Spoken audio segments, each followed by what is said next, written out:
નમો અરિહંતાણં નમો સિદ્ધાણં નમો હયવિયાણં નમો ઉજ્જયાણં નમો લોયે સૌસાહુનં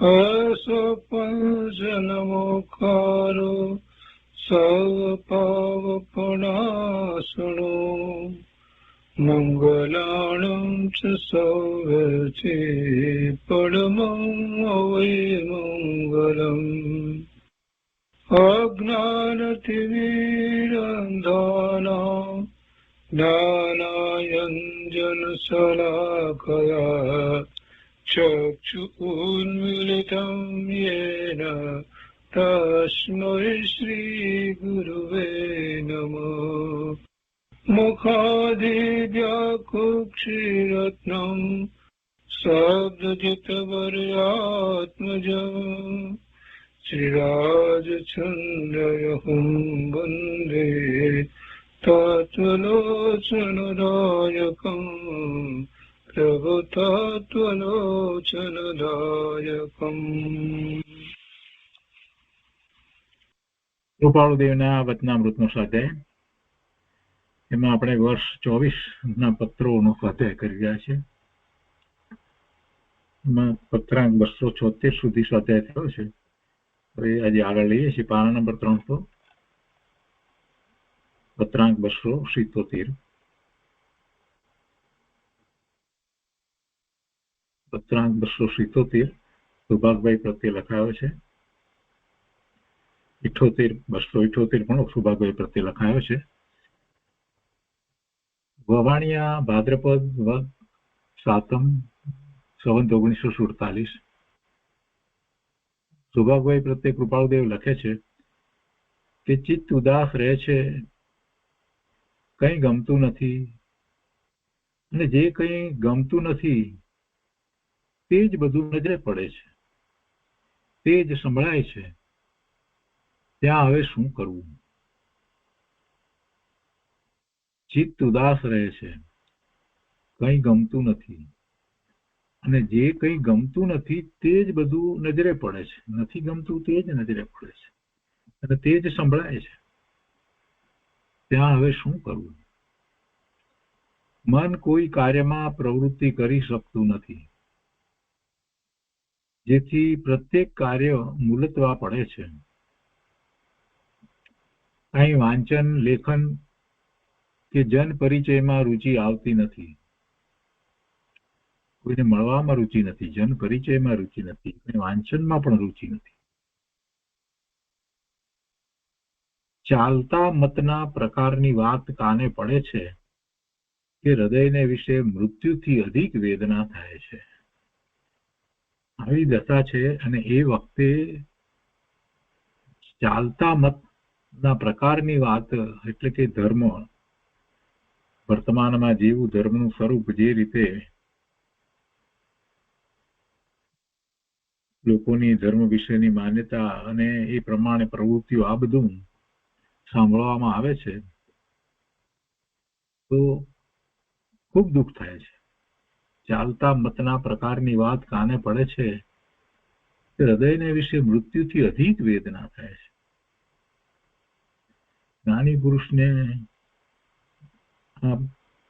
ધર્મના નામે જે કાંઈ બધી વિપરીતતાના પોષણો થતા હોય ને એ બધું થઈ રહ્યું હોય એ જાણીને ઘણું દુઃખ થાય.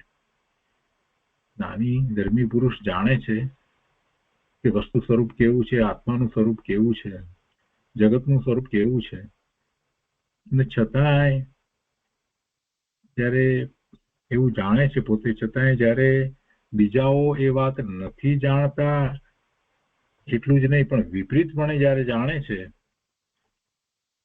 અને માનતા નથી, ખાસ કરીને સાચી વાત સમજાવવામાં આવે, કહેવામાં આવે ત્યારે પણ માનતા નથી, ત્યારે જ્ઞાનીને દુઃખ થાય છે.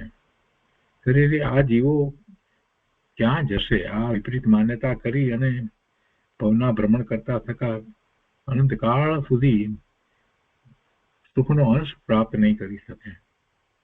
હૃદયને વિશે મૃત્યુથી અધિક વેદના થાય છે. આ એમની કરુણા છે. સ્થિતિ કાં તમે જાણો છો, કાં સ્થિતિ વીતી ગઈ છે તે જાણે છે, અને હરિ જાણે છે. ત્યારે વર્તમાનની એમની પોતાની દશાનો વિચાર કરીએ તો કૃપાળુદેવ કહે છે કે સ્થિતિ તમે જાણો છો, તમને આમ થઈ રહ્યું છે, બીજે ક્યાંય રસ પડતો નથી કોઈ વાતમાં. અરે વાંચનમાં, લેખનમાં આટલું બધું કૃપાળુદેવે લખ્યું, પત્રનું સાહિત્ય આટલું, એટલા કાવ્યો લખ્યા, એટલા બધા લેખ લખ્યા, અને આ તો આપણી પાસે આ છે, પણ એ વખતે પણ નાની ઉંમરથી 12 વર્ષની ઉંમરથી એ લેખ લખતા હતા અને એ પ્રસિદ્ધ થતા હતા. વર્તમાન પત્ર જે આવે એમાં પણ પ્રસિદ્ધ થતા હતા, સમાચારોમાં પ્રસિદ્ધ થતા હતા. ઘણું લખાણ એમણે તો કર્યું છે.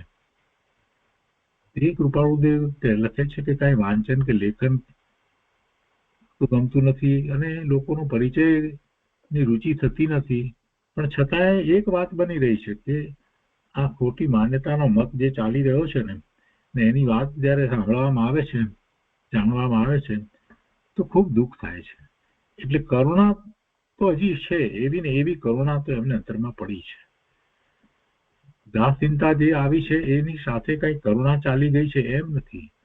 જીવો પ્રત્યે કરુણાનો ભાવ તો વર્તે જ છે.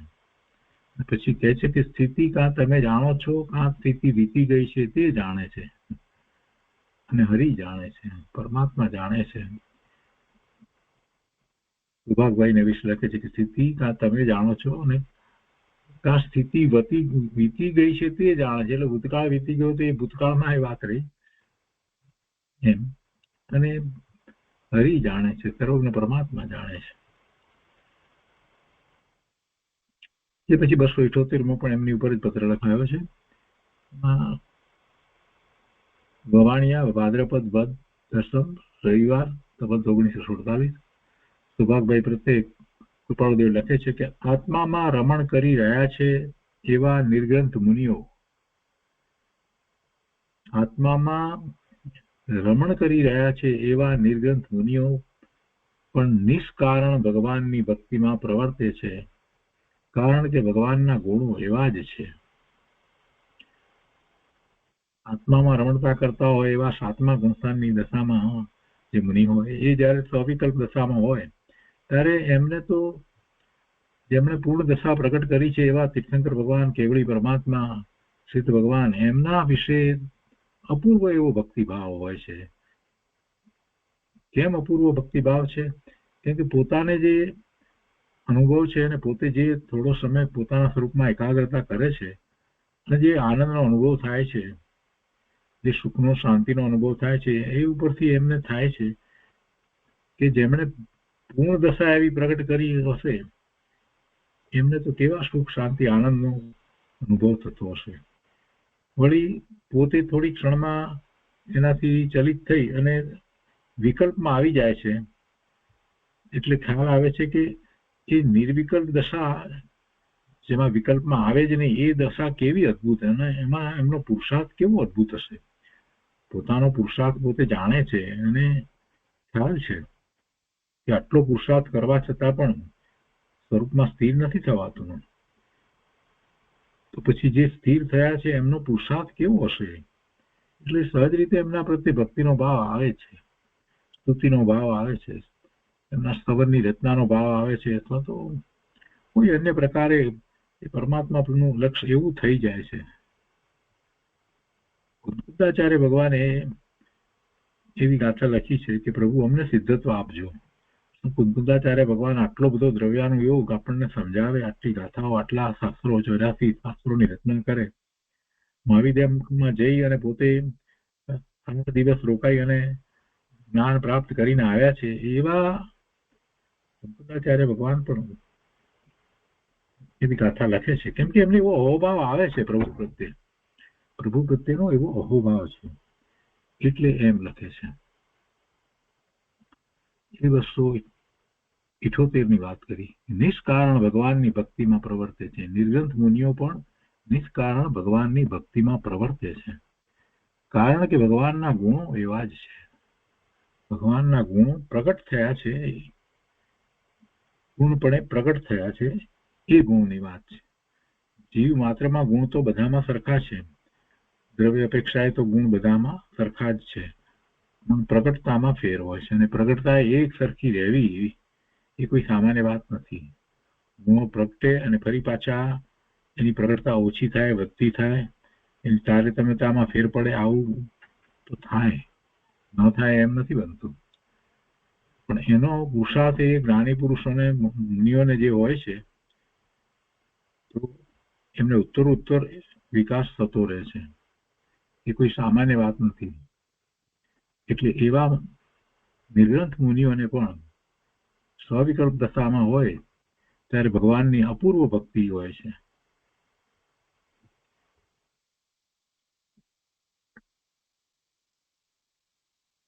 અહીંયા ફૂટનોટમાં એક વાત લીધી છે, શ્રીમદ ભાગવત 1 સ્કંદ 7 અધિકાર 10 શ્લોક નીચે લીધો છે. એમાં આત્મા રામાચ મનુયો નિર્ગ્રંથા અપશુક્રમે કુર્વન્તે હૈતુકી ભક્તિમ ઇત્યંત ભૂત ગુણો હરી. એવો એક શ્લોક લીધો છે અહીંયા, પણ એનો અર્થ અહીંયા નથી આપ્યો, પણ આ ઉપર જે વાત છે એના અનુસંધાનમાં એ રીતે લીધું છે કે મુનિઓ પણ નિષ્કારણ ભગવાનની ભક્તિમાં પ્રવર્તે છે, કોઈ કારણ નથી, કેમ કે ભગવાનના ગુણો એ વાત છે. તો એ 278 ની વાત થઈ. પછી 279 એક લીટીનો પત્ર છે, એ મગનલાલ ખીમચંદભાઈ પ્રત્યે લખાયો છે. વાણિયા ભાદ્રપદ વદ 11 સોમવાર સંવત 1947. કૃપાળુદેવ લખે છે કે જીવને જ્યાં સુધી સંતનો જોગ ન થાય ત્યાં સુધી મત મતાંતરમાં મધ્યસ્થ રહેવું યોગ્ય છે. જીવને જ્યાં સુધી સંતનો યોગ ન થાય, જ્ઞાની પુરુષનો યોગ ન મળે, એવા જ્ઞાની પુરુષ ન મળે, ત્યાં સુધી પોતે પોતાની મતિ કલ્પનાએ આ મત સાચો, આ મત ખોટો વગેરે એમાં પડવું નહીં. મત મતાંતરમાં મધ્યસ્થ રહેવું યોગ્ય છે. મતમાં શું કહેવાયું છે, કઈ અપેક્ષાથી વાત કરવામાં આવી છે, એ બધી વાતનો વિચાર ત્યાં સુધી જ્ઞાની પુરુષનો યોગ ન મળે, એટલે કે જ્ઞાની પુરુષ દ્વારા એ વાત જ્યાં સુધી સમજાય નહીં ત્યાં સુધી જાતે પોતે પોતાની મતિ કલ્પનાએ એમાં પડવું નહીં, મધ્યસ્થ રહેવું, મત મતાંતરમાં મધ્યસ્થ રહેવું યોગ્ય છે. એટલે પેલાની કોઈક એવી વાત હશે અને એના સંબંધી એમણે લખ્યું હશે, કૃપાળુદેવને પૂછાયું હશે કોઈ મત સંબંધીની કાંઈક વાત, અને એમની ભૂમિકા એવી હશે, યોગ્યતા એવી હશે, જેથી કૃપાળુદેવે એમને વધારે વાત નહીં લખતા એમ કહ્યું તમે હમણાં એમાં મત મતાંતરમાં પડશો નહીં, મધ્યસ્થ રહો, કોઈ તરફ ઢળશો નહીં. જ્યાં સુધી જ્ઞાની ન મળે ત્યાં સુધી એ તરફ વળશો નહીં. પછી 280 છે, વિભાગભાઈ પ્રત્યે 280માં પત્ર લખાવે છે.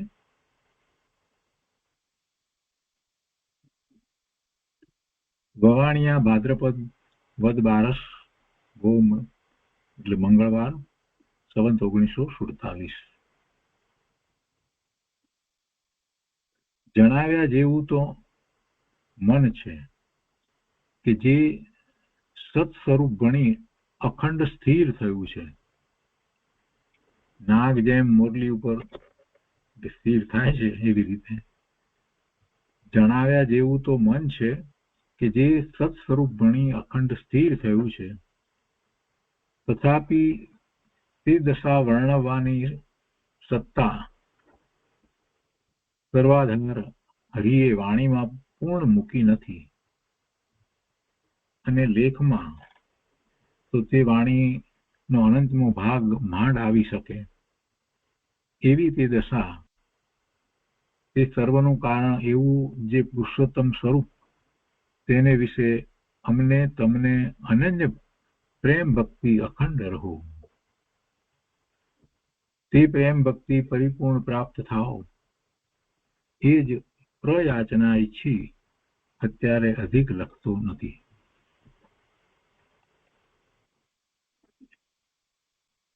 જણાવ્યા જેવું તો મન છે કે જે સત સ્વરૂપ ગણી અખંડ સ્થિર થયું છે. સત સ્વરૂપ ગણી અખંડ સ્થિર થયું છે એટલે કે નિર્ણયો બરાબર છે, જેમ વસ્તુ સ્વરૂપ છે એવા જ નિર્ણય થયા છે. એટલે મન અત્યારે ચંચળ થતું નથી. મન હવે ચંચળતા પામતું નથી અને પોતાનું સત સ્વરૂપ છે એના એવા નિર્ણય અનુભવ સહિત થયા છે એટલે એ તરફ સ્થિર થયું છે, અખંડ સ્થિર થયું છે.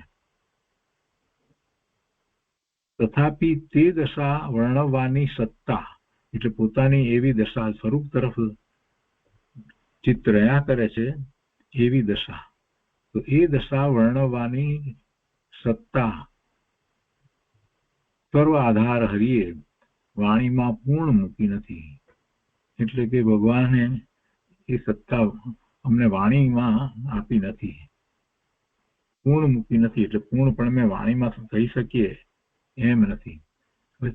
હરિએ વાણીમાં પૂર્ણ મૂકી નથી એટલે કઈ કોઈ ઈશ્વર પરમાત્મા એ કઈ કરે છે એમ કહેવાનો આશય નથી, પણ ભગવાનના જ્ઞાનમાં એમ જ આવ્યું છે, એમ જ વસ્તુ સ્વરૂપ છે કે વાણીમાં એ આવતું નથી, પૂર્ણપણે આવતું નથી. અને એટલે કૃપાળુદેવને પોતાને વાણીમાં નથી આવતું એવી વાત અહીંયા છે. પોતાની આ જે દશા છે એ પૂર્ણપણે વાણીમાં આવતી નથી અને લેખમાં તો એટલે લખવામાં તો તે વાણીનો અનંતનો ભાગ માંડ આવી શકે એવી તે દશા, તે સર્વનું કારણ એવું જે પુરુષોત્તમ સ્વરૂપ, પુરુષોમાં ઉત્તમ નમોત્તમના પાઠમાં આવે છે ને પુરુષોત્તમ, તો એ કોણ છે? હરિયન પરમાત્મા વિશે ત્યાં વર્ણન આવે છે, એમાં એવી રીતે આવે છે પુરુષોમાં ઉત્તમ એટલે પુરુષોત્તમ સ્વરૂપ, એટલે તીર્થંકર ભગવાન કેવળી પરમાત્મા એ પુરુષોત્તમ છે. તો એવા પ્રભુને વિશે અમને તમને અનન્ય પ્રેમ ભક્તિ અખંડ રહો એવી પાછી પોતે ભાવના ભાવી છે. તે પ્રેમ ભક્તિ પરિપૂર્ણ પ્રાપ્ત થાઓ એ જ પ્રયાચના એટલે વિશેષ કરીને આજ્ઞા. તે પ્રેમ ભક્તિ પરિપૂર્ણ પ્રાપ્ત થાઓ તે જ પ્રયાચના ઈચ્છી અત્યારે અધિક લખતો નથી. પ્રભુની ભક્તિ અનન્ય પ્રેમ ભક્તિ અખંડ રહો. જીનેશ્વર ભગવાન પ્રત્યે અને જીનવાણી પ્રત્યેનો ભાવ એ અખંડ એવો ને એવો જળવાઈ રહો.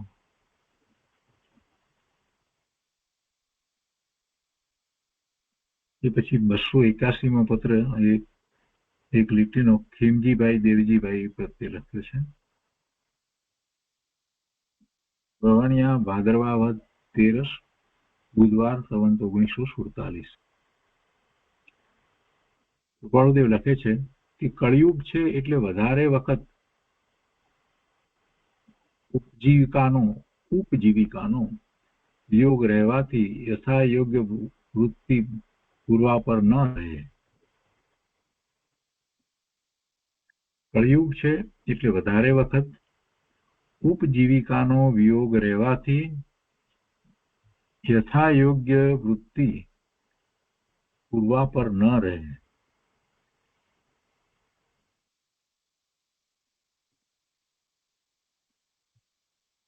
જીવિકાનો ઉપજીવિકાનો વિયોગ એટલે પોતાને જે કંઈ સામાન્ય જીવન જીવવા માટે જે જરૂર પડે એનો વિયોગ, એવો વધારે વખત એનો વિયોગ રહેવાથી યથાયોગ વૃત્તિ પૂર્વા પર ન રહે. સામાન્ય જીવને એવું જ થાય. પ્રતિકૂળતા હોય ત્યારે જીવને, એમાં એક સુભાગભાઈ જેવાને પણ એ જયારે એવા પ્રશ્ન થતા હતા અને કૃપાળુદેવને લખતા હતા આર્થિક સ્થિતિને એ બધા કારણે કંઈક, પછી બીજાની તો શું વાત કરવી. એટલે પોતાની સ્થિતિ ધર્મને વિશે યથાયોગ ન જળવાઈ રહે, એવી વૃત્તિ ન રહે.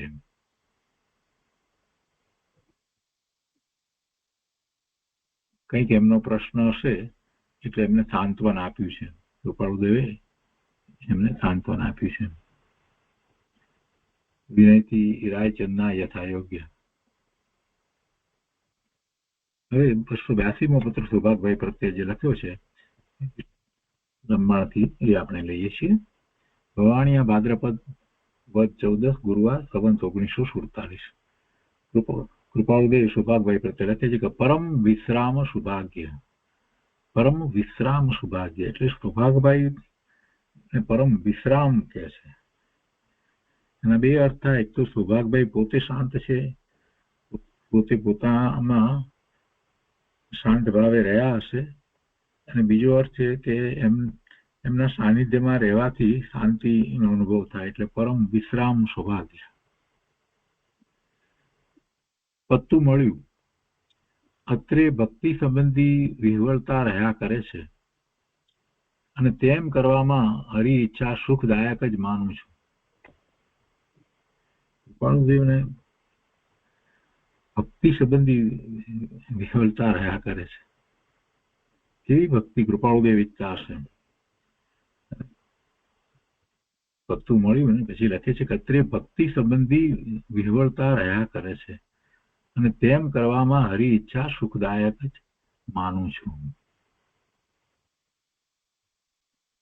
હવે એની વાત વધારે આપણને એમને જે ઉદાહરણ લઈને વાત સમજાવી છે એમાંથી આપણને પ્રાપ્ત થશે કે કૃપાળુદેવને કેવી ભક્તિની વિહવળતા રહ્યા કરતી હતી. લખે છે કે મહાત્મા વ્યાસજીને જેમ થયું હતું તેમ અમને હમણાં વર્તે છે. આત્મદર્શન પામ્યા છતાં પણ વ્યાસજી આનંદ સંપન્ન થયા નહોતા, કારણ કે હરિરસ અખંડપણે ગાયો નહોતો. અમને પણ એમ જ છે. અખંડ એવો હરિરસ પરમ પ્રેમે અખંડપણે અનુભવતા હજુ ક્યાંથી આવડે. અને જ્યાં સુધી તેમ નહીં થાય ત્યાં સુધી અમને જગતમાંની વસ્તુનું એક અણુ પણ ગમવું નથી. જો હરિરસ અખંડપણે ગાયો એટલે કઈ ગીત ગાવું છે એવી વાત નથી. ભક્તિનું ગીત ગાવાની કોઈ અહીંયા વાત નથી. અંદરમાં એની રમણતા ચાલે એ હરિરસ ગાયો કહેવાય. એક વખત અનુભૂતિ થઈ છે એટલે માન્યતા સમ્યક થઈ ગઈ છે. એ તો ક્ષણમાં એ વાત થઈ જાય છે. સમ્યક તો થયા પછીથી, આત્મદર્શન થયા પછીથી એ સ્વરૂપને વિશે જે વિશેષ એકાગ્રતા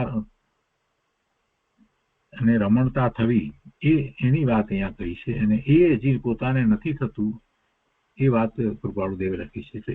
અને એને જ કૃપાળુદેવ ભક્તિ કહે છે. સ્વરૂપની ભક્તિની અહીંયા તો વાત છે. પ્રભુ ભક્તિ એટલે તીર્થંકર ભગવાન કેવળી પરમાત્માની ભક્તિની વાત નથી.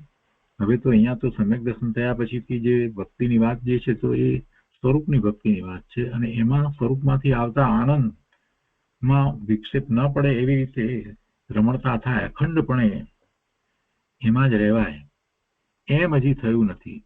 અખંડ એવો હરિરસ પરમ પ્રેમે અખંડપણે અનુભવતા હજુ ક્યાંથી આવડે. એટલે કે એમ અત્યારે થઈ શકતું નથી. અને જ્યાં સુધી તેમ નહીં થાય ત્યાં સુધી અમને જગતમાંની વસ્તુનું એક અણુ પણ ગમવું નથી. એમ થશે એટલે કઈ જગતની વસ્તુ નું ગમવું થશે એવો અર્થ નથી થતો એ વાક્યનો. કહેવાનો આશય એ છે કે એવું નહીં થાય ત્યાં સુધી અમારું લક્ષ્ય બીજે ક્યાંય જશે જ નહીં. એટલે કે આ જે પોતાને કરુણાના ભાવ થાય છે, ધર્મ પ્રભાવનાના ભાવ થાય છે, કંઈક વાત સમજાવવાના, એ બધા જે ભાવ જે છે ને એ, અથવા તો એવું લખાણ લખવાના, એવા પદો લખવાના, એવા કાવ્ય લખવાના જે પૂર્વે જે ભાવ ચાલતા હતા, તો એવા ભાવ એ હમણાં એમને નહીં થાય. અમને એ નહીં થાય, એ કરવાની રુચિ નહીં થાય. એમ જગતની વસ્તુનું એક અણુ પણ ગમવું નથી. બાકી તો જગતના પદાર્થો પ્રત્યે સમ્યક દ્રષ્ટિને વળી ગમવા પણ ક્યાં હોય છે? એના પ્રત્યે તો એને ઉદાસીનતા ભાવ હોય, એટલે પોતાને પણ સમ્યક દર્શન થયું છે તો કૃપાળુદેવને એ તો ભાવ એવો જ છે. જગતના પદાર્થો જે ઇન્દ્રિયના વિષયો છે તે તરફ એમને કોઈ રુચિ થતી નથી, એ ગમવા પણ થતું નથી, એટલે એની કોઈ વાત નથી. અહીંયા આગળ કહે છે કે ભગવાન વ્યાસજી જે યુગમાં હતા તે યુગ બીજો હતો, અને આ કળિયુગ છે. જે ભગવાન વ્યાસજી જે યુગમાં હતા એટલે તો નેમનાથ ભગવાનના વખતની વાત છે. એ વખતે નેમનાથ ભગવાન બિરાજતા હતા. આયુષ્ય પણ બધાને એટલા, અને દેહમાન પણ ઊંચા, અને બધાની એવી શક્તિ પણ. એટલે એ બધું જે હતું એ યુગ. અત્યારે છે વર્તમાન છે પાંચમો વારો પંચમ કાળ કળિયુગ છે. એટલે એ યુગ આના કરતા જુદો હતો એમ કેવું છે. બીજો હતો એટલે જુદો હતો.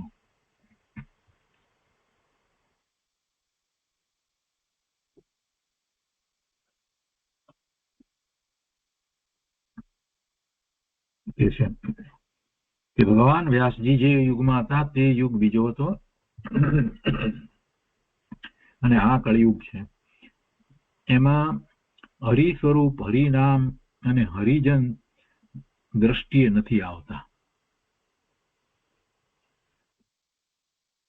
હરિ સ્વરૂપ, હરિનામ અને હરિજન દ્રષ્ટિએ નથી આવતા, શ્રવણમાં પણ નથી આવતા. એ ત્રણમાંના કોઈની સ્મૃતિ થાય એવી કોઈ પણ ચીજ પણ દ્રષ્ટિએ નથી આવતી. બધા સાધન કળિયુગથી ઘેરાઈ ગયા છે. ઘણું કરીને બધા જીવ ઉન્માર્ગે પ્રવર્તે છે, અથવા સન્માર્ગની સન્મુખ વર્તતા નજરે નથી પડતા. ક્વચિત મુમુક્ષુ છે, પણ તેને હજી માર્ગનો નિકટ સંબંધ નથી. મુમુક્ષુ ક્યારેક જ જોવા મળે, કોઈક છે પણ હજી એ માર્ગની નજીક નથી, નિકટ નથી. એટલે માર્ગમાં એવા આવ્યા છે એમ નહીં. મુમુક્ષુ છે, મોક્ષાર્થી છે, ભાવના ભાવે છે મુક્તિની, પણ હજી એ માર્ગની નિકટ આવ્યા નથી. એટલે સમ્યક દર્શન થયું હોય અને પછી આગળ ચાલી કરવાનો પુરુષાર્થ હોય એવા જીવો બહુ દેખાતા નથી. એમ ઘણું કરીને બધાએ જીવ ઉન્માર્ગે પ્રવર્તે છે, એટલે કે જ્યાં ધર્મ નથી એવા માર્ગમાં ઉત્સાહિત થઈ અને વર્તે છે. ધર્મ માની અને પોતાની મતિ કલ્પના અથવા તો કુગુરુ જે પ્રમાણે કહે છે એ પ્રમાણે એ ધર્મમાં પ્રવર્તે છે. જ્યાં ધર્મ નથી ત્યાં એ રીતે પ્રવર્તે છે. એટલે ઘણું કરીને બધાએ જીવ ઉન્માર્ગ કે પ્રવર્તે છે, અથવા તો કોઈ ધર્મની ભાવના જ નહીં અને માત્ર લૌકિક ભાવનામાં જ રહ્યા છે એમ ઉન્માર્ગે પ્રવર્તે છે, અથવા સન્માર્ગની સન્મુખ વર્તતા નજરે નથી પડતા. ક્વચિત કોઈક મુમુક્ષુ છે, પણ એ પણ હજી માર્ગનો નિકટ સંબંધી નથી. આ બધું કેમ છે એના કારણ તરીકે લખ્યું છે કે પંચમ કાળ છે, કળિયુગ છે, અને કળિયુગથી બધા સાધન કળિયુગથી ઘેરાઈ ગયા છે. જો સાધનમાં અંતરંગ સાધન મુખ્ય છે, અને અંતરંગ સાધન એવા હોય તો સાથે બાહ્ય જે છે એને ઉપચારથી સાધન કહેવામાં આવે. તો બધા સાધન કળિયુગથી ઘેરાઈ ગયા છે. એટલે ખરી રીતે જોવા જઈએ તો પંચમ કાળની અંદર જીવો એટલા પુણ્ય નથી હોતા કે જેથી કરી અને જીનવાણીની સાચી સમજ પ્રાપ્ત થાય. જીનવાણી પ્રાપ્ત થાય પણ એની સાચી સમજ પ્રાપ્ત થવી અને એનો સત્કાર થવો આ બધું આત્મસાત થવું એ કઈ સહેલી વાત નથી હોતી.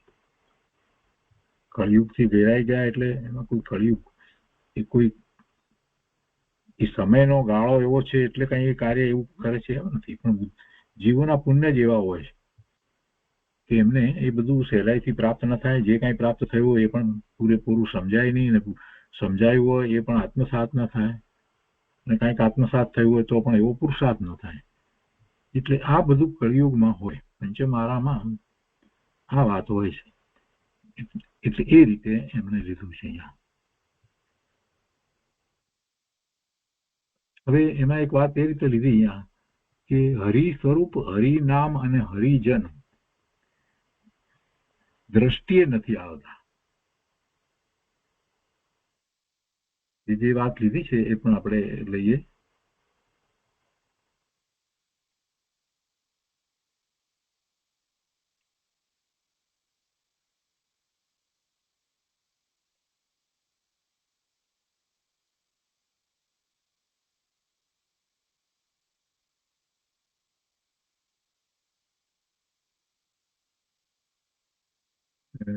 સુધાબેને હરિરસની વાત ફક્ત અહીંયા લીધી છે. પછી હરિનામ છે જેમાં હરિ સ્વરૂપનો અર્થ કરે છે હરિનું એટલે ભગવાનનું સ્વરૂપ, હરિનામ એટલે ભગવાનનું નામ, નામનું, હરિજન એટલે હરિનો ભક્ત. એટલે સામાન્ય અર્થ એમણે લીધા છે, વિશેષ અર્થ નથી લીધા. હરિ સ્વરૂપ, હરિનામ અને હરિજનના એમને અર્થ જે લીધા છે સુધાબેને એ પણ એકદમ સામાન્ય અર્થ લીધા છે.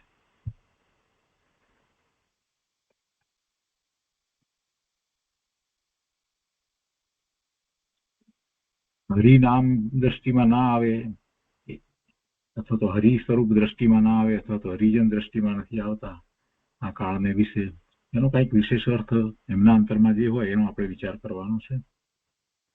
કે આત્માનું સ્વરૂપ જે છે એ તો શુદ્ધ સ્વરૂપ જ છે, પણ એ શુદ્ધ સ્વરૂપની જેમને ભાવના થઈ છે એને જ હરિ સ્વરૂપ ખ્યાલમાં આવ્યું છે, એવા એ જીવ છે.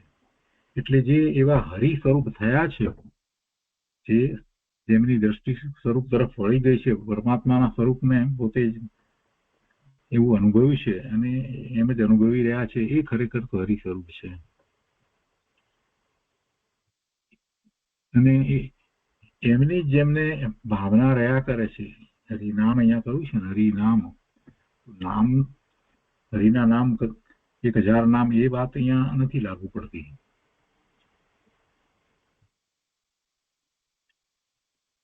પણ એમાં જે વિશેષ રક્ત રહેતા હોય એને હરિનામ કહેવાય. અને હરિજન તો જે પ્રભુની ભક્તિ કરતા હોય, એટલે જે પરાભક્તિથી શરૂ કરી અને સ્વરૂપ તરફ આવે છે, એ ખરેખર તો હરિજન છે. એવી વાત પણ કૃપાળદેવમાં આવે છે. તો એવા જીવો નથી દ્રષ્ટિમાં આવતા. જે પોતે હરિ સ્વરૂપ થયા હોય, એટલે ભગવાન જેવું જ સ્વરૂપ થયું, એટલે કે સાતમા ગુણસ્થાન જેવી દશા હોય એ ખરેખર તો હરિ સ્વરૂપ કહેવાય. હરિ સ્વરૂપ ન થયા હોય, અને એનાથી ઉતરતા થોડાક બીજા કદાચ લઈએ તો હરિનામ. અને પછી ત્રીજું જે છે હરિજન, એટલે જેને પરમાત્માની ભક્તિ વિશેષ રહેતી હોય એવા સાચા મુમુક્ષુ, એ દ્રષ્ટિમાં નથી આવતા, એવો એમાંથી અર્થ નીકળે. અને સાંભળવામાં પણ એવા આવતા નથી કે કોઈ એવા છે એમ. તો એ ત્રણેયમાંના કોઈની સ્મૃતિ થાય એવી કોઈ પણ ચીજ પણ દ્રષ્ટિએ નથી આવતી. એટલે એવા થયા હોય એવા એ રીતે વર્તમાનમાં હોય, અને એવું કંઈ યાદ પણ આવતું નથી. પણ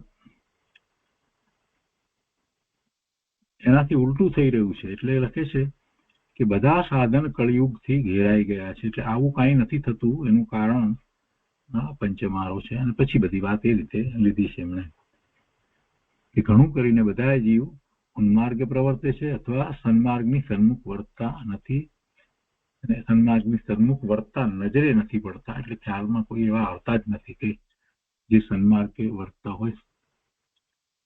ક્વચિત કોઈ મુમુક્ષુ છે, પણ તે પણ હજી માર્ગની નિકટ નથી, મોક્ષ માર્ગમાં હજી આગળ વધેલા એવા નથી.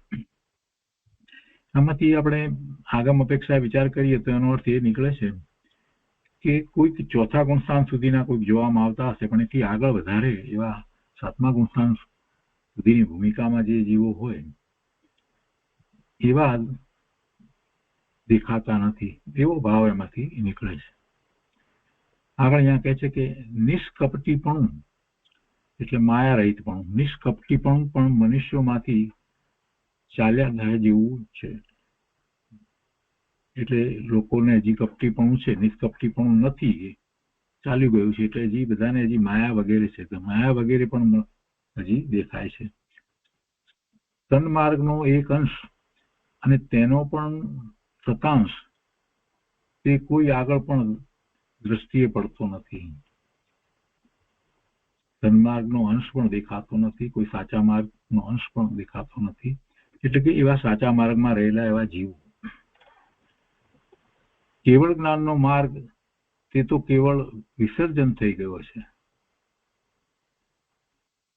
કોણ જાણે હરિની ઈચ્છા શું છે?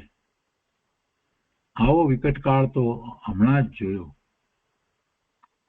કેવળ મંદ પુણ્યવાળા પ્રાણી જોઈ પરમ અનુકંપા આવે છે. કેવળ મંદ પુણ્યવાળા પ્રાણી જોઈ પરમ અનુકંપા આવે છે. અત્યારે વર્તમાનમાં જીવોના પુણ્ય કેવા, એટલે બાહ્યમાં સામગ્રી વગેરે મળી હોય, એવા સંયોગો પ્રાપ્ત થયા હોય, પણ એ તો બધા પાપાનું બંધી પુણ્ય છે. પુણ્યાનું બંધી પુણ્ય, અને એ પણ એવા ઉત્કૃષ્ટ પ્રકારના પુણ્યાનું બંધી પુણ્ય હોય, અને એની સાથે જ્ઞાનના એવા ઉઘાડ પણ હોય, સ્વરૂપસમ પણ એવો હોય, એવું જોવા નથી મળતું. એટલે કેવળ જ્ઞાનની તો વાત જ નથી, પણ એવું પણ જોવા નથી મળતું એમ કે છે. પંડિત ટોડરમલજીએ પણ એમને મોક્ષમાર્ગ પ્રકાશકમાં એ વાત લખી છે કે અત્યારે વર્તમાનમાં મંદ બુદ્ધિના જીવો છે, તો એમને માટે આ હું લખું છું એમ.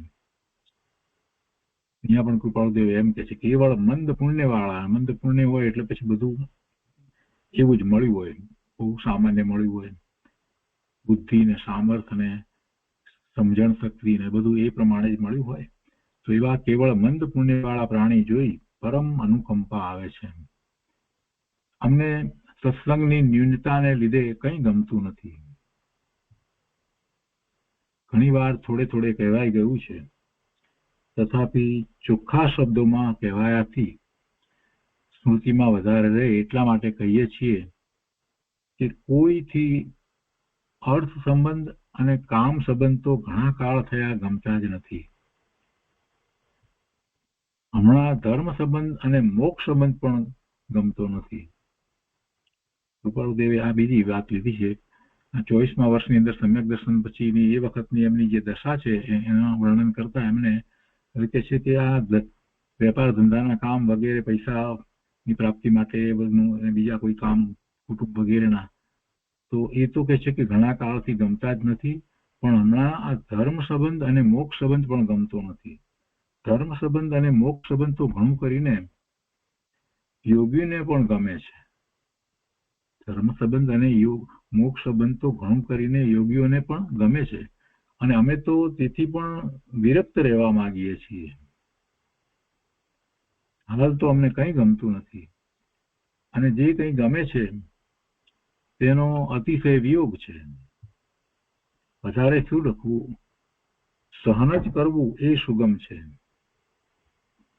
કૃપાળુદેવને શું ગમે છે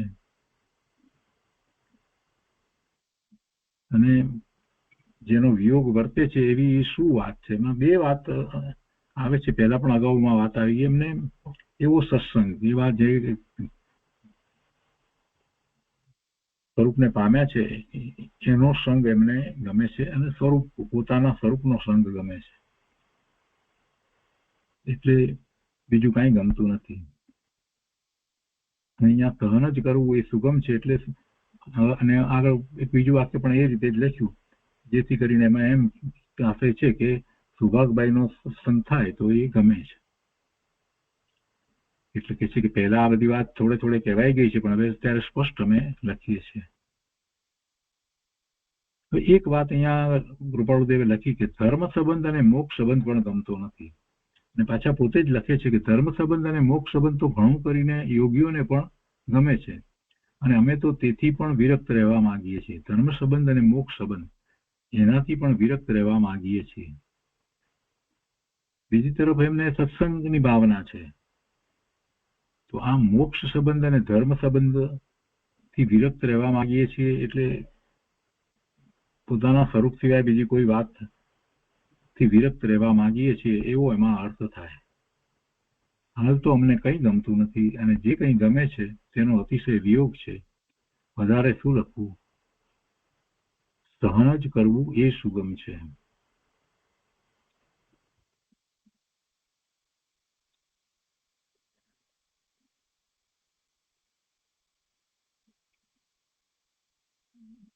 ચોથો કાળ હોય ત્યારે ભગવાન વિરાજમાન હોય અને સાથે બીજા કેવડીઓ હોય, ગણધર હોય, આચાર્ય ભગવાન હોય, આ બધા હોય. એટલે એક વખતમાં જીવોના પુણ્ય પણ એ પ્રમાણે એવા હોય કે જે ભગવાનની વાણી એકવાર સાંભળે અને મુનિ દીક્ષા ગ્રહણ કરી લે. અને ત્યાં એવા આચાર્ય ભગવાન, ગણધર ભગવાન પણ એવા હોય કે ભગવાનની વાણીમાંથી આવી રચનાઓ કરે. આ બધાનો જયારે વિચાર કરીએ તો આપણને ખ્યાલ આવે કે કૃપાળુ દેવને તો કેટલા બધા ભાવનું જ્ઞાન હતું. એટલે પોતે જયારે ભગવાનના શિષ્ય હતા તો એ વાત પોતાના સ્મરણમાં જાતિસ્મરણ જ્ઞાનમાં હોવાને કારણે એવો કાળ અત્યારે નથી એટલે એની તુલના કરી અને એવા જીવો વર્તમાનમાં નથી એમ કહેવાનો એમનો આશય ચોખ્ખો દેખાય છે. અને એટલા માટે જ એમને બીજું કાંઈ ગમતું નથી. એવા જે એ વખતના કાળમાં જે એવા ગણધર ભગવાન, આચાર્ય ભગવાન એવા મહામુનિઓ જે પોતાના સ્વરૂપમાં એવી રમણતા કરતા હોય અંતર્મુહૂર્તની અંદર તો એ સ્વરૂપમાં ચાલ્યા જાય અને ઘણો સમય સ્વરૂપમાં એકાગ્રતા કરી શકતા હોય અને ક્યારેક તો કોઈ તો એવા પણ હોય કે જે શ્રેણી ચડે. તો આ બધું જે એમ ભૂતકાળમાં એમને જે કંઈ ભગવાનના શિષ્ય પોતે હતા ત્યારે જે કંઈ જોયું જાણ્યું હશે એની એ કોઈક રીતે એમને સ્મૃતિમાં હશે. એટલે એની સાથે તુલના કરી અને જાણે કે કૃપાળુ દેવે વર્તમાનમાં એમને જે દશા છે એ સંબંધી વાત લખી છે. એટલે કે એવું અત્યારે જોવા મળતું નથી. એટલે પેલા જે 3 શબ્દના અર્થ પણ એ અપેક્ષા એ આપણે સમજવાના કે એ કાળની અંદર. અને એ સમજાવવા માટે એમને માત્ર એટલું જ લીધું કે વ્યાસજી જે સમયમાં હતા નેમનાથ ભગવાનના સમયમાં, તો નેમનાથ ભગવાનના સમયમાં પણ એ જ વાત હતી. નેમનાથ ભગવાનના એટલા શિષ્યો હતા, એમ બધું હતું. તો એ અપેક્ષાથી આપણે સમજી શકીએ કે કૃપાળુ દેવના અંતરમાં શું હશે. તો 282મો પત્રાંક પૂરો થયો.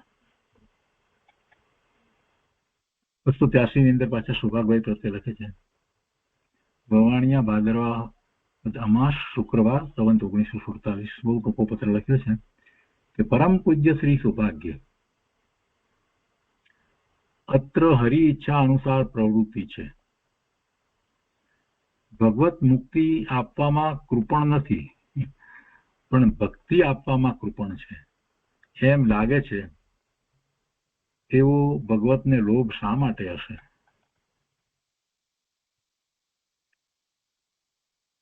કૃપણ એટલે લોભી. ભગવત મુક્તિ આપવામાં કૃપણ નથી એટલે ભગવાન મુક્તિ આપવામાં લોભ નથી કરતા. મુક્તિ તો આપે છે પણ ભક્તિ આપવામાં કૃપણ છે, ભક્તિ નથી આપતા. એમ ભગવત મુક્તિ આપવામાં કૃપણ નથી પણ ભક્તિ આપવામાં કૃપણ છે. એમ લાગે છે એવો ભગવતને લોભ શા માટે હશે? કૃપાળદેવની અંતરંગ બધી વાત છે. એમના અંતરમાં એક એવો ભાવ પ્રગટ થયો છે ને એટલે. અને અહીંયા ભગવતનો અર્થ બંને રીતે થાય. 12મા કેવડી પરમાત્મા, હરિયન પરમાત્મા, તીર્થંકર ભગવાન અને સિદ્ધ ભગવાન અને અંતરમાં પોતાનું શુદ્ધ સ્વરૂપ, એવો બંને રીતે અર્થ થાય.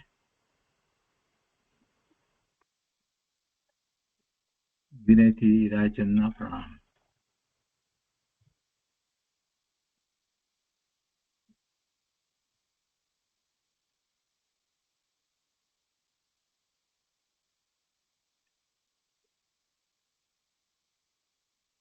તે પછી 284 પત્ર છે. એ કોની ઉપર લખાયો એ સ્પષ્ટ નથી, પણ એ આપણે લઈએ. વવાણિયા આસો સુદ છઠ ગુરુવાર સંવત 1947, પત્રાંક 284. એમાં 1, 2, 3, 4 એ રીતે 4 વાત લખી છે. પહેલું લખે છે કે પર સમય જાણ્યા વિના સ્વ સમય જાણ્યા છે એમ કહી શકાય નહીં.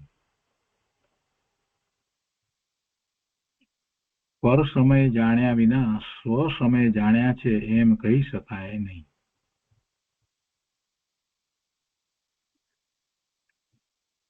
સ્વ સમય અને પર સમય. આપણે સમયસારમાં સ્વ સમય કોણ છે? અંતરાત્મા છે તે સ્વ સમય છે, બીજા બધા પર સમય છે. અહીંયા કૃપાળુદેવે જરા જુદી રીતે વાત લીધી છે કે પર સમય જાણ્યા વિના સ્વ સમય જાણ્યા છે એમ કહી શકાય નહીં. એટલે સમયનો અર્થ જે રીતે એમણે જે રીતે લીધો છે એ જરા જુદી રીતે લીધો છે. એમાં અહીંયા પર સમય અને સ્વ સમય આપણે જે લઈએ છીએ સમયસારમાં એ રીતે નથી વાત. અહીંયા જો પર સમય એટલે બીજા દર્શન, બીજા મત, આત્મા ભૂલીને બીજા પદાર્થો પર્યાયોની સન્મુખ થવું, બીજો એક પણ સાથે અર્થ લીધો છે. અને સ્વ સમય એટલે પોતાનું દર્શન મત અથવા પોતાના શુદ્ધ આત્મ સ્વભાવમાં સ્થિતિ, એને સ્વ સમય પણ કહ્યું છે. એટલે અહીંયા બીજા દર્શન, બીજા મત એની વાત લીધી. એ રીતે વિચાર કરીએ ત્યારે આપણને ખ્યાલ આવે કે આપણે પર સમયનો વિચાર ન કરીએ એટલે પર મત, પર બીજા અન્ય મતની અંદર શું વાત છે એનો જરાય વિચાર ન કરીએ તો કદાચ આપણને પણ એકાંત મિથ્યાત્વનો પ્રસંગ આવી જાય. એટલા માટે શાસ્ત્રની અંદર એ વાત હોય છે કે અન્ય મતમાં શું કહેવાયું છે એટલે એના નિરાકરણો કરવામાં આવે છે.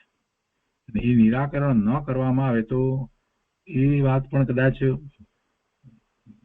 એક ભૂલ તરીકે આપણી સમજમાં રહી જાય. અર્થ કરવાની કોઈ પણ શાસ્ત્રની વાત જે છે એના અર્થ સમજવા માટે 5 રીતે કરીએ છીએ તો એ મતાર્થ એમાં જે આવે છે એટલે બીજા અન્ય મતની અંદર આ વાત કેવી રીતે કહેવાય છે એનો પણ આપણે સાથે અભ્યાસ કરીએ છીએ. અને પછી એ વાત એકાંતે છે બીજા અન્ય મતમાં કહેવાય છે એનો નિર્ણય કરીએ છીએ અને તો જ આપણને અનેકાંતથી વસ્તુ સ્વરૂપ કેવું છે એ ખ્યાલમાં આવે છે. એટલે એ બીજાની માન્યતા શું છે એમાં કેટલીક વાત એમ પણ હોય છે કે એમની માન્યતા સાચી છે પણ એ એકાંતે માને છે માટે એ ખોટી પડે છે. એટલે એમ એને જાણવું જોઈએ, એમ પર સમય પર મતને જાણવો જોઈએ. વેદાંત પર્યાયને નથી માનતું અને બૌદ્ધ દ્રવ્યને નથી માનતા તો કોઈક અપેક્ષાએ એ વાત એમની છે. તો એ અપેક્ષા એમ છે તો પછી એની સાથે સત્ય શું હોય, બીજી અપેક્ષા શું હોય, એ બધું જૈન દર્શન માને છે તો એ વાતનો એ પરથી આપણને ખ્યાલ આવે. એટલે કૃપાળુદેવ એમ કે છે કે પરમત પર સમય એ પણ જાણવો જોઈએ. જાણવાની વાત છે, એનો આશ્રય કરવાની એની કોઈ વાત નથી.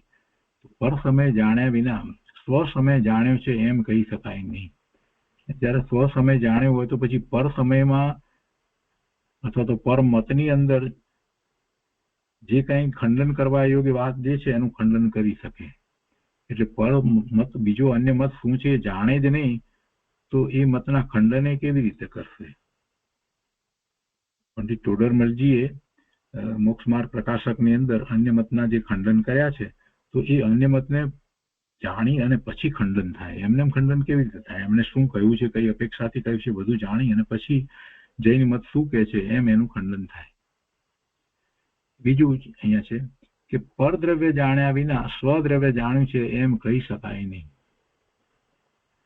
કેમ કે એકલું સ્વદ્રવ્ય તો છે નહીં અને એ સ્વદ્રવ્ય જે છે એ પરદ્રવ્યની સાથે સંસાર પર્યાયમાં અંતકાળથી રહ્યું છે. અને પરદ્રવ્ય રૂપે તો એને શરીર છે, મન વાણી કાયા એ શરીર છે, એને કર્મ છે એટલે કર્મણે શરીર છે, એને તેજસ શરીર છે, એ બધું પરદ્રવ્ય છે. એ ભૂતગળના સ્કંદ રૂપે છે, એટલે એ બધું પરદ્રવ્ય છે. અને એ પરદ્રવ્ય ને પરદ્રવ્ય તરીકે ન જાણે તો સ્વદ્રવ્ય સાચી રીતે જાણી શકે નહીં. એટલે એમ બાકી રહી જાય. કાર્બન શરીર, તેજસ શરીર, આ બધું જે છે એ પોતાથી ભિન્ન છે, જુદું છે એમ જાણવા માટે એને એ જાણવું તો પડે. એટલે છ દ્રવ્યને જયારે એ જાણે છે, એ બધા સ્વ સિવાયના બીજા છદ્રવ્ય, 5 પ્રકારના અજીવ અને બીજા અન્ય જીવ એ પણ પરદ્રવ્યમાં ગયા ને. તો એ બધા બીજા અન્ય 6 દ્રવ્યોથી જુદો પોતે સાત્મો ભગવાન આત્મા છે એવો નિર્ણય કરવા માટે એ બધાને એને જાણવા તો પડે. એટલે પરદ્રવ્ય જાણ્યા વિના સ્વદ્રવ્ય જાણ્યું છે એમ કહી શકાય નહીં. નહીંતર તો ભૂલ થાય, ભૂલ થવાનો સંભવ રહે. એ જેને આત્મા કહેતો હોય એ શરીર સહિત ને આત્મા માને, એવું પણ બને. એટલે એ શરીર છે તે ભૂતગળ પરમાણુનો સ્કંદ છે એવું એને જાણવું તો પડે ને. એટલે એ ઉપરથી બાકીના બીજા બધા દ્રવ્યોને એને જાણવા તો પડે ને. એટલે 6 દ્રવ્યો બીજા ને પોતાથી જુદા એમ જયારે જાણે તો જ ભેદ જ્ઞાન થાય. એના પછી ત્રીજું છે, સંમતિ તર્કમાં શ્રી સિદ્ધસેન દિવાકરે કહ્યું છે કે જેટલા વચન માર્ગ છે તેટલા નયવાદ છે, અને જેટલા નયવાદ છે તેટલા જ પર સમય છે.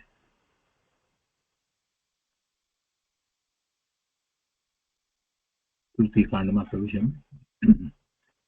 જેટલા વચન માર્ગ છે તેટલા નયવાદ છે. અનેક રીતે વાત, જેટલી રીતે વાત કરવામાં આવે એ બધા એ નય થી વાત કહેવામાં આવી, એ અપેક્ષાથી કહેવામાં આવી. અને જેટલા એ નયવાદ છે તેટલા જ પર સમય છે.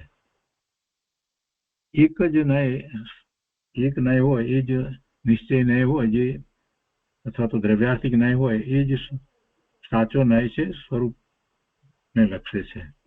એ સિવાય બીજા બધા જે છે એ તો પરલક્ષી જ હોય, પણ એ જાણવા જરૂરી હોય એમ. એટલે એ અપેક્ષાથી લીધું છે કે જેટલા નયવાદ છે તેટલા જ પર સમય છે.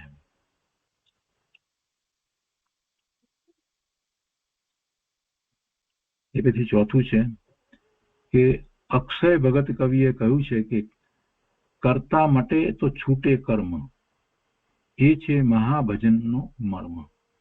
જો તું જીવ તો કરતા હરી, જો તું શિવ તો વસ્તુ કરી. તું છો જીવ ને તું છો નાથ, એમ કહી અખે ઝટક્યા હાથ. એ અખાય અક્ષય ભગત, કદાચ અખાની વાત હોય પણ ખબર નથી. અખાના તો છપ્પા હતા, અહીંયા અક્ષય ભગત હશે કોઈ બીજા. લખે છે કે કરતા મટે તો છૂટે કર્મ. એટલે કરતાપણું છે તો પછી જે કઈ કાર્ય થઈ રહ્યું છે એ છે એમ કહેવાનો આશય એ છે કે કાર્ય થાય છે અને એનું કરતા થાય છે, એટલે એ કાર્ય છે એમ એના તરફ દ્રષ્ટિ જાય છે. કરતા મટે તો છૂટે કર્મ.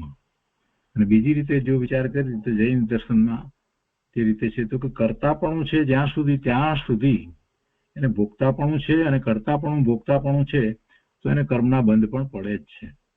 કરતા ભોગતાપણું જ્યાં સુધી ટળે નહીં ત્યાં સુધી આશ્રવ ટળે નહીં, એટલે કે સંવર થાય નહીં. એટલે કરતા મટે તો છૂટે કર્મ, તો કર્મ રહિત દશા થાય. એટલે અકર્તા ભાવ આવે તો દ્રષ્ટિ સ્વરૂપ તરફ જાય, નવા કર્મ બંધાય નહીં, અને પૂર્વના કર્મની નિજરા જે થાય તો સાચી નિજરા કહેવાય. તો એમ કરતા એ કર્મથી રહિત થાય, અને એ છે મહાભજનનો મર્મ. પછી કહે છે કે જો તું જીવ તો કરતા હરી, જો તું શિવ તો વસ્તુ કરી. આ જે વાત છે એમાં સામાન્ય અર્થ પ્રમાણે તો આખી વાત એ છે કે ઈશ્વરને કરતા અને માને છે. જો તું જીવ તો કરતા હરી, અને જો તું શિવ તો વસ્તુ કરી. હવે બીજી રીતે એનો અર્થ આપણે જરા જૈન પ્રમાણે વિચાર કરવા જઈએ તો એમ થાય છે કે જો તું જીવ, તું આત્મા છો, જો તું આત્મા છો તો જે કાર્યો થઈ રહ્યા છે એનું કરતા પણ તું ઈશ્વરને સોંપી દે, એટલે કે તું કરતા ન થાય. ખરેખર જીવ છો તો તું કઈ કરતા નથી, એવો એક વિચાર થાય. જો તું જીવ તો કરતા હરી, એટલે અહીંયા ઈશ્વરને કરતા જે માને છે તો એ ઈશ્વર નહીં, પણ એ જે જેમાં જે જગ્યાએ જ્યાં કાર્ય થઈ રહ્યા છે એ જ એનો ઈશ્વર છે. એમાં એવું ઐશ્વર્ય પડ્યું છે એટલે એવા કાર્ય થાય છે. તું એનો કરતા નથી, તું જીવ છો, તું આત્મા છો, તો પછી જે જે પદાર્થોના જે કંઈ પરિણામો બદલાઈ રહ્યા છે એ જ એનો હરી છે, એનો કરતા છે. અને જો તું શિવ તો વસ્તુ ખરી. બીજો અર્થ અહીંયા શિવ એટલે સિદ્ધ કહીએ. જો તું સિદ્ધ છો તો પછી બધી વસ્તુ જે છે તે જેમ છે તેમ જ છે, એવો સ્વીકાર થાય. પોતાનું સિદ્ધ સમાન શુદ્ધ સ્વરૂપ એવો જયારે સ્વીકાર કરવામાં આવે તો બાકી બીજું બધું જે છે તે પોતાના જ્ઞાનનું જ્ઞેય થાય. વસ્તુ ખરી એટલે પોતાના જ્ઞાનમાં છે, એવો એનો એક અર્થ નીકળે કે વસ્તુ ખરી એટલે વસ્તુનું અસ્તિત્વ છે ને એનું મને જ્ઞાન થાય છે. પછી કહે છે કે તું છો જીવ અને તું છો નાથ, તું જ આત્મા છો અને તું જ પરમાત્મા છો. એમ કહી અખે ઝટક્યા હાથ, એમ કરીને બીજી બધી વાતને એને છોડી દીધી.